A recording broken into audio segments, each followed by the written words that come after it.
This UCSD TV program is presented by University of California Television. Like what you learn? Visit our website or follow us on Facebook and Twitter to keep up with the latest programs.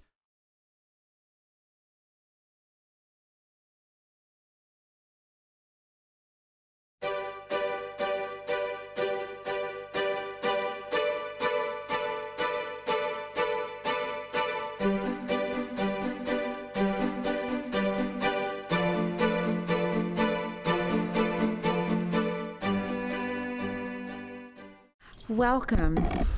I'm Linda Greene, Vice Chancellor for Equity, Diversity, and Inclusion. This is a wonderful opportunity to welcome you to this event, which is a part of our launch of the celebration of the life and legacy of Cesar Chavez. And we know that is a legacy for workers' rights, a legacy of dedication to human rights, and a legacy of sacrifice in pursuit of the cause of justice. The UC San Diego activities in celebration of this month are numerous. They range from meeting the winner of an essay contest which focused on Chavez's core values. We also saw 3 Latina women who received awards for their service and their excellence today at lunch.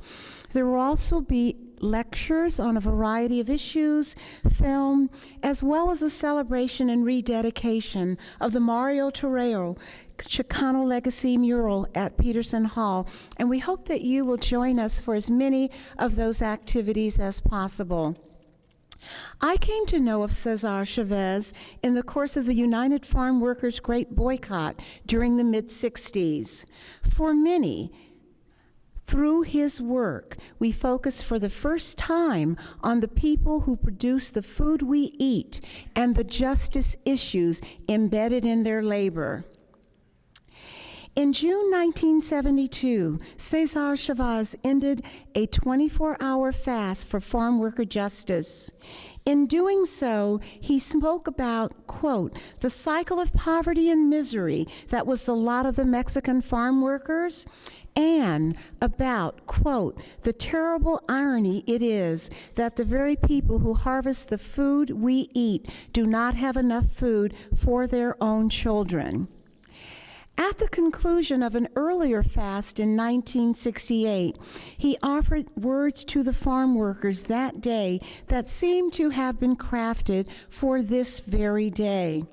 He said, perhaps in the future we will come together at other times and places to break bread and to renew our courage and to celebrate important victories. He also said that we are a family bound together in a common struggle for justice. Today and through these celebrations and beyond, let's keep his words in mind. We are so lucky to have Hilda Solis here, whose life has exemplified many of the passions of Cesar Chavez. Her life shows that we have an obligation to use our opportunity and talent to further justice and opportunity. It is so great that she is here. Although the program states that I will introduce the Honorable Hilda Solis, I am so thrilled to cede that honor to Dr. Francis Contreras, Professor of Education Studies and co-chair of the UC San Diego Cesar Chavez Month. Professor Contreras.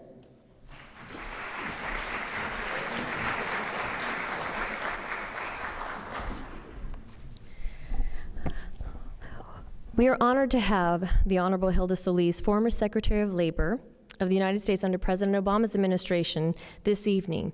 Her life experiences, background, and achievements represent the hopes and dreams of generations that have come before us. Generations that had hoped to play an active leadership role in changing a society that continues to scapegoat immigrants, see bilingualism as a deficit, and reproduce systemic inequities. Secretary Solis is a tireless advocate for the poor, workers, undereducated, and underrepresented students, and personifies the spirit of Cesar Chavez Month on this campus. Secretary Solis was confirmed as Secretary of Labor on February 24, 2009, becoming the first Latina to serve in the United States Cabinet. Prior to confirmation as Secretary of Labor, she represented the 32 Congressional District in California, a position she held from 2001 to 2009.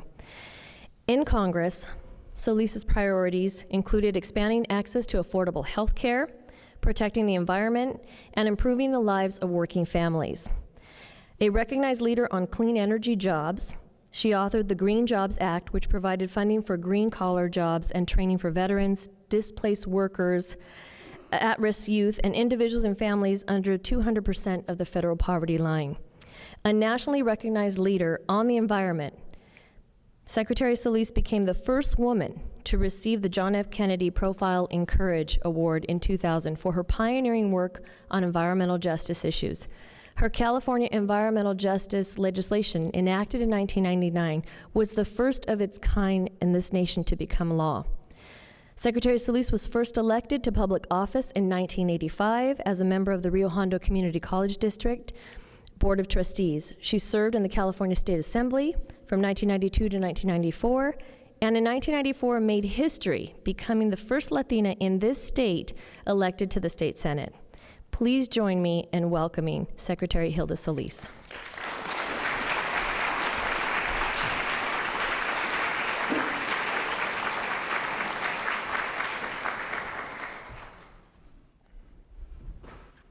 Buenas noches. Good evening. It's great to be here, and I'd like to begin by thanking Dr. Cholsa, the Chancellor of the UC San Diego, and also the Office of Equity, Inclusion, and Diversity, the Office of Student Affairs, the Cesar Chavez Month Committee, and the Helen Edison Lecture Series. And of course, all of you, the faculty, the staff, the students, and community representatives that are here. I can't tell you how proud and how pleased I am to be here this evening to celebrate Cesar Chavez month with you. I also want to give a shout out to a longtime mentor of mine who is here, Mr. Sanchez, Bob Sanchez, and his wife, who are both here from the local area. And you'll often hear me talk about people who influenced my life, and he's one of those Cesar Chavez heroes. And he's here as a resident that lives in the San Diego area, and has just been an outstanding individual. So thank you for coming. It's a nice surprise to see both of you here. Thank you. Today my topic is a look at what Cesar Chavez symbolizes in the 21st century. And I'd like to begin the discussion by looking back some 48 years ago. It was during the mid-60s, a time of turbulence and civil unrest around our country. And this is about the time when Cesar Chavez organized the first official National Farm Workers Association, which later became known to you and me as the United Farm Workers, the UFW. Previously, Chavez worked for many, many years as a young organizer with the Community Service Organization, CSO, that was led back at that time by another famous labor leader, Fred Ross Sr.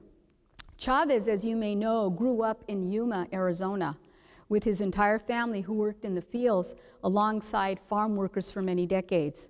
This is where he grew up and experienced firsthand the harsh living conditions faced by many Mexican, Filipino, and Chicano men and women and children picking lettuce, grapes, fruits, and vegetables, and sometimes in the scorching sun or even wet, rainy weather. Toiling in the fields was a common affair, working a minimum of 10 to 12 hours a day, and many times not receiving adequate overtime pay or worker protections. The knowledge of the harms of pesticides was nascent in the nation. Pesticides were sprayed on workers while in the fields and blanketed their living conditions, impacting the health of many of the farm workers. These were extreme working conditions that they faced here in the United States. And Chavez witnessed and lived the injustices faced by many farm worker families, deplorable working conditions, and terrible housing conditions. The minuscule earnings from their hard work would get siphoned away to pay for the dilapidated and sometimes horrendous housing conditions that they had to forego. Under these circumstances, Chavez began his social justice journey to address the plight of farm workers. Little did he know at that time that he would be the hero for thousands of farm workers and change the national narrative on farm workers by influencing labor laws that would change the quality of life for years to come. Chavez knew that this would not be an easy task. Respeto y dignidad, respect and dignity, were cornerstones to the advocacy efforts to lift the national awareness of farm workers. He used his skills and talents to design a strategy that was built upon the experience of other civil rights leaders of the day, much like Dr. Martin Luther King, and who, like Chavez, believed in the notion of nonviolent approaches to addressing social justice issues. Chavez looked to the teachings of Mahatma Gandhi and Jesus Christ. You see, Chavez was a passionate human being who could convey the suffering of his fellow workers because he suffered their pain and hardships. In fact, Chavez once was quoted as saying, "To be a man is to suffer for others. God help us be men." But Chavez deployed thoughtful strategies and tactics that were the basis for the movement that incorporated fasting, prayer vigils, peaceful demonstrations, and picket lines to draw attention to the plight of farm workers. In fact, back in 1975, Chavez led one of the most masterful and largest boycotts in the nation by persuading U.S. consumers to boycott table grapes. The boycott changed the purchasing habits of over 17 million Americans. And as a result of his adherence to nonviolent methods and actions towards growers and agribusiness, he won major victories that included worker contracts that covered well over 100,000 farm workers, helped to raise their wages, funded health plans for them, and created a pension plan for those workers. But Chavez didn't stop there. In fact, he fought to mandate changes such as having access to clean water by improving water standards and improving sanitation conditions for workers in the fields.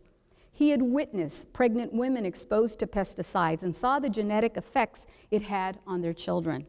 He was truly, in many ways, an environmental justice champion for his time. We know he fought hard to limit the exposure to DDT and methyl bromide and its use in the fields. And to this very day, we continue to regulate the use of pesticides and other dangerous chemicals that pollute our water table and watersheds. His strategies and methodology were far-reaching and had larger impacts on our society. He raised public consciousness of environmental degradation on workers' lives and the environment. And after many years of advocating, he saw the formal recognition of landmark legislation signed into law by then Governor Jerry Brown to protect the collective bargaining rights of farm workers. The Agricultural Labor Relations Act, known as the ALRB, was signed back in 1975, and the UFW was now fully a legitimate union, being represented well and allowed and guaranteed the right to collective bargaining. I suppose that now it's safe to say that not only was Chavez a skilled social justice leader, a community organizer, but also an environmental justice champion as well.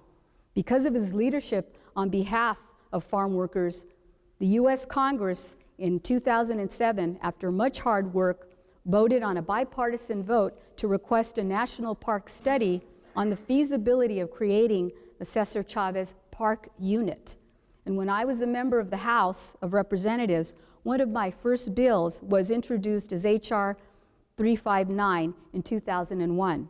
The premise of the bill was to honor Cesar E. Chavez by authorizing the Department of Interior to study lands important in the life of Cesar Chavez for possible inclusion into the National Park Service system. And the same idea existed because we had gotten the idea based on Dr. Martin Luther King. There is a trail that's been developed in the states that he traveled and did much of his work.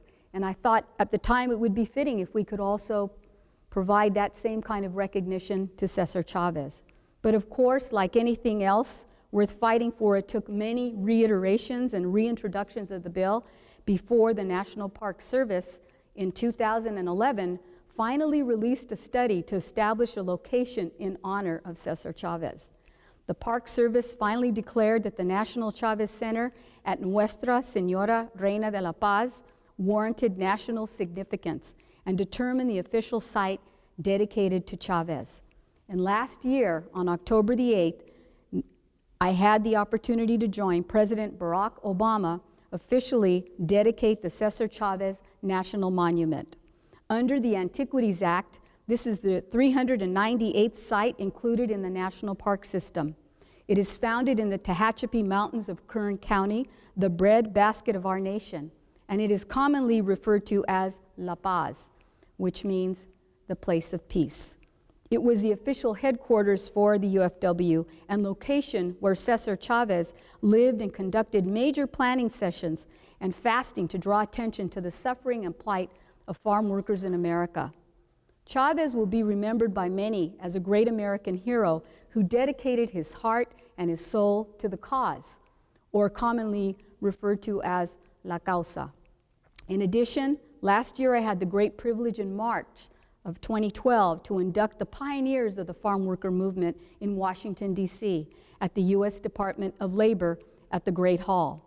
Yes, this was the first time that a major Latino leader would be permanently recognized alongside with Dolores Huerta, the co-founder of the United Farm Workers. Their signatures are proudly displayed alongside many famous labor leaders in our nation's history. Adjacent to the display stands an auditorium that is now named after Cesar Chavez, with an 8-foot mosaic tile display of Cesar Chavez. The artwork was submitted by a group of students from Phoenix, Arizona, participating in an at-risk program. This, for me, was one of my proudest moments to pay special honor and tribute to one of our iconic figures in the American Latino culture. And as we move fast forward to the present day and age, I'm reminded of Chavez's teachings and how appropriate it is to reflect on his legacy and what it symbolizes for us today in the 21st century. We as a nation continue to struggle to improve the quality of life for workers in many professions, but are reminded that many vulnerable populations continue to be faced with exploitation in the workplace, whether it's in the fields of the Imperial Valley or Immokalee, Florida. Workers picking tomatoes in the hot baked sun. Chavez's work reminds us of the struggles many people still face. But let me say that so much has happened in the past 50 years. So much has improved because of the technological age of media and the internet. Why we now know more about worker conditions and improvements in the workplace by clicking on a computer and being able to monitor working patterns and violations in many industries, not just farm workers, but miners, hotel workers, and warehouse workers. We have seen so many advancements in the workplace that have reduced the number of workers needed in many of these labor-intensive sectors. Robotics and advanced manufacturing have improved our production capacities by far. Unfortunately, Chavez might think that today the farm worker movement has given way to a new worker movement, taking place in our urban communities and sprawling metropolitan areas. And while Latinos and other minority groups are disproportionately represented in the hospitality sector and construction industry, the low-skilled immigrant Latino still faces hardship and discrimination. Yes, there are fewer unionized farm workers now than when Chavez was leading the UFW, but our society has also changed. We see more Latinos migrating from the fields to cities and suburbia for job opportunities because this is where the jobs exist.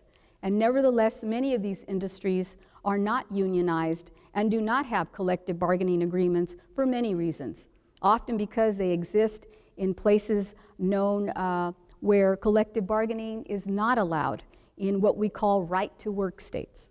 Some folks are of the opinion that unions have outlived their usefulness and are a drag on the economy. But much can be blamed on the fact that globalization and worldwide competition has changed the way that we do business in this world. And many of the manufacturing jobs and jobs requiring low skills have moved to other countries that pay workers less and provide cheap labor for business.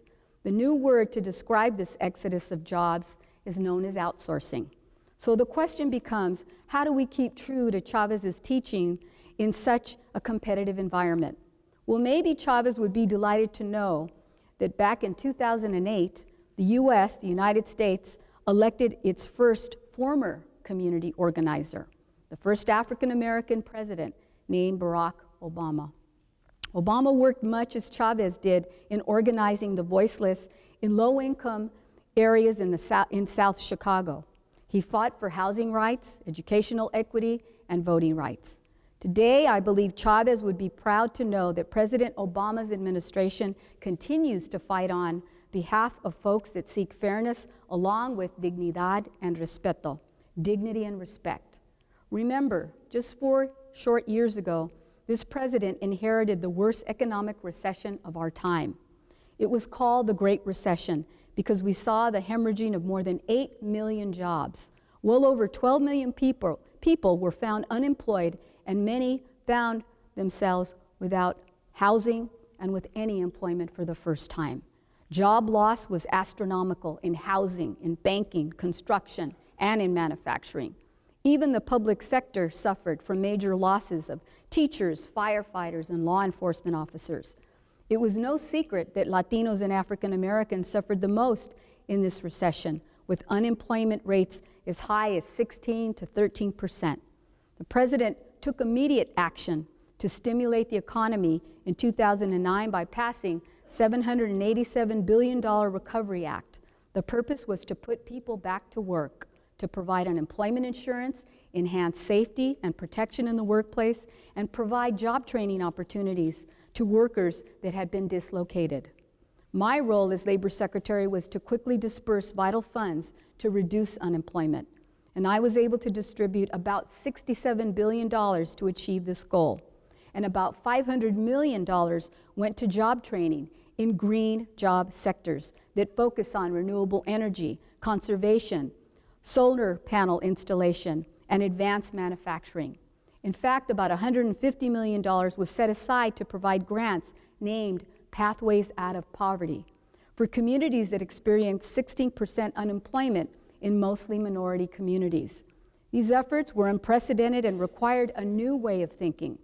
But one important fact remained, and that was that workers, whether Latino, Asian, Black, or underrepresented youth, if they did not have adequate job skills, they would suffer the most in this recession.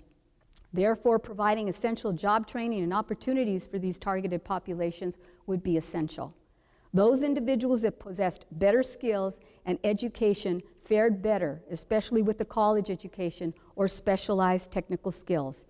At the height of the recession, we saw about 7 applicants for 1 job, and now it is down to about 3.3 applicants for 1 job. But that isn't good enough, because more needs to be done to prepare our workforce to be competitive. And that's why since 2009, over 1 million workers have received some form of industry-recognized credentials to help them set themselves apart in a difficult and competitive job market. The president has also made significant efforts in providing funding to education. He has set a goal to increase the number of STEM teachers by 100,000 in the next few years.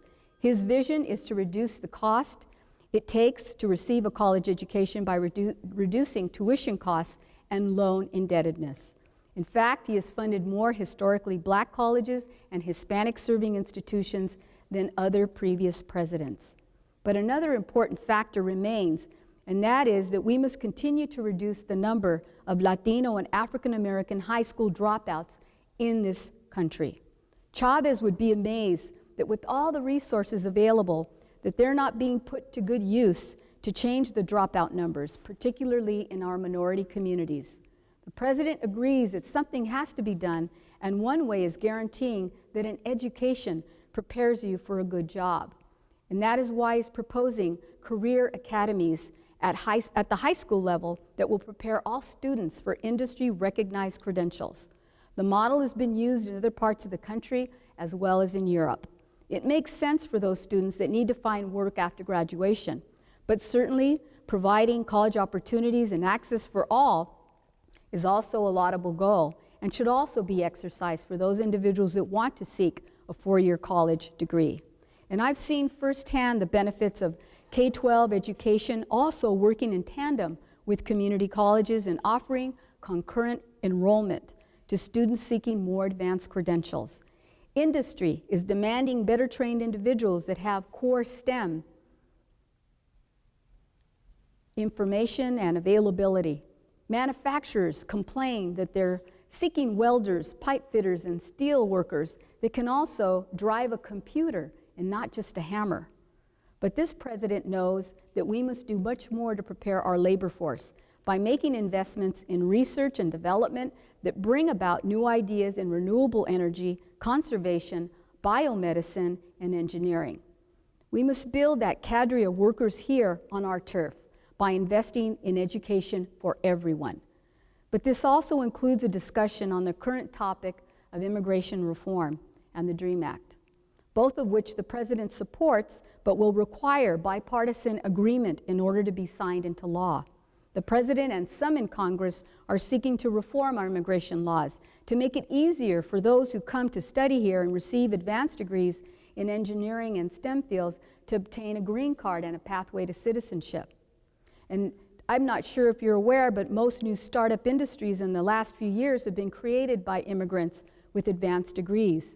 It makes sense if we believe that these folks will stay and create businesses that will eventually employ many of our U.S. workers. The DREAM Act is another major focus of reform that could potentially help generate $1.1 trillion over the course of 10 years, because 1.2 million dreamers would be contributing to our economy, paying into our tax-based system, and that will help, obviously, meet some of our public service obligations that we have. Chavez, in my opinion, would be leading the charge right now for comprehensive immigration reform, and not only as a morally right thing to do, but for purposes of economic security as well. Is the movement still needed? I think so. And I strongly feel that Chavez would agree. If he was alive, he would say a movement is needed. The problems with high school dropout rates, the number of men and women of color in our justice system is very high. High unemployment rates among minorities and youth will require a movement to meet these challenges head on. Whether it is making investments in education, furthering access to higher education for minorities, training workers for careers and not just jobs. These are things I believe Chavez would encourage us to take on. In fact, we all have a stake in Cesar Chavez's dream of equality and equal justice under the law. If we fail as a society, we continue to marginalize our communities. Business leaders know that if we are to be competitive and remain credible, they must have a diverse workforce, an adequately trained workforce to compete with those countries abroad. So I believe it's time for all community stakeholders to participate in making our nation stronger economically and bringing about change reflective of our diversity at every single level. And it begins with the idea that others like Chavez had to achieve, first of all, respect, dignity, and the opportunity to work and fulfill one's goal of achieving the American dream. As Cesar Chavez would say, sí se puede. And as the President of the United States reminded us, yes, we can. With that, I want to conclude my remarks, but thank you very much for the opportunity to be here.